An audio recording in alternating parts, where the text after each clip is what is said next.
আসসালামু আলাইকুম, কেমন আছেন সবাই? চৈতি স্টাডি নতুন একটা ব্লগে আপনাকে স্বাগতম। দিনটা ছিল শুক্রবার বিকেল ৫। আমি মিরপুরে আছি অনেক বছর ধরে, কিন্তু কখনো চিড়িয়াখানাতে যাওয়া হয়। শুক্রবারে চেষ্টা করি একটু আশেপাশে ঘুরতে যাওয়ার, তাই আমরা ভাবি চিড়িয়াখানাতে। যেহেতু আমি বিউবিটির স্টুডেন্ট ছিলাম, তাই বিউবিটির সামনে দিয়ে কখনো গেলে আমি খুব মিস করি। আগে খুব বিরক্ত হইতাম, বাট বন্ধুদের আড্ডা দেওয়া সবই এখন খুব মিস করা হয়। কিন্তু ওই সময় খুবই বিরক্ত হইতাম, ভাবতাম কবে শেষ হবে।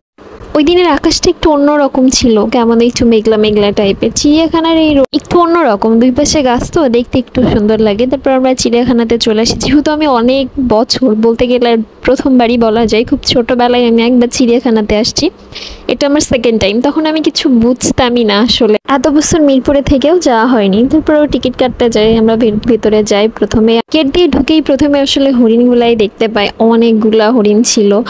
তারপরে যেহেতু আমাদের তাড়া ছিল, একটু দ্রুত যাওয়া ছিল, কারণ আমরা গেছি একটু অবেলায়। সব থেকে আমার বেশি ভালো লাগছে এই বানরগুলাই বেশি এন্টারটেন করছিল। আমি ওদের দেখে প্রচন্ড পরিমাণের মজা পাচ্ছিলাম। ওরা নিজেরাও মজা পাচ্ছিল, আমাদেরও মজা দিচ্ছিল। খুবই পরিমাণ ভালো লাগছিল। এটা কি অসহায়ের মতো বসে আছে। এই ছোট বানরটা তো কিভাবে খাচ্ছিল, প্লাস মুখটা বের করে দিচ্ছিল।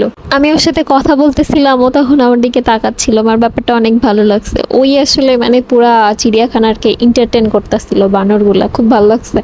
এই পাখিগুলোকে আসলে আমি ওভাবে চিনি না। আমি চিড়িয়াখানার অনেক কিছুকেই চিনি নাই, জাস্ট দেখার প্রয়োজনভাবে আসলে দেখছি। আমরা আসলে অনেকগুলা বাঘই দেখেছি। তো বিকেল ছিল, সব বাঘগুলা ঘুমাচ্ছিল। এই বাঘটা আবার খাওয়াই ব্যস্ত ছিল।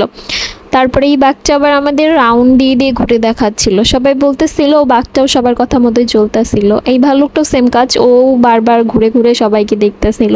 এই পাখিটার নাম আসলে আমি জানি না। তারপরে আমরা সাদা ময়ূর দেখি, কিন্তু ময়ূরগুলো অনেকক্ষণ দাঁড়ায় ছিলাম। তারপরে ওদের লেজগুলা সুন্দর করে রাউন্ড শেপ করে যে একটু দেখা, যেহেতু সন্ধ্যা হয়ে যাচ্ছিল, তাড়াতাড়ি পুরো চিড়িয়াখানাটা একটু কভার করতে হবে, এই জন্য আমি খুব দ্রুত সবকিছুই দেখতে আসছিলাম। জিরাফটাও ভালো ছিল, ও নিজেই আগে আগে আসছিল। আমি একটু ভয় পাচ্ছিলাম ও যদি নিজের মুখটা দিয়ে বাইরে হবে, যেহেতু ওর গলাটা অনেক বড়। তারপরে চলে যায় একটা শান্ত সৃষ্ট প্রাণী দেখতে, গাধা, যেটা আমার সাথেও একটা ছিল। কি আর করা, দুইজনই সেম সেম জিনিস দেখে ফেলছি।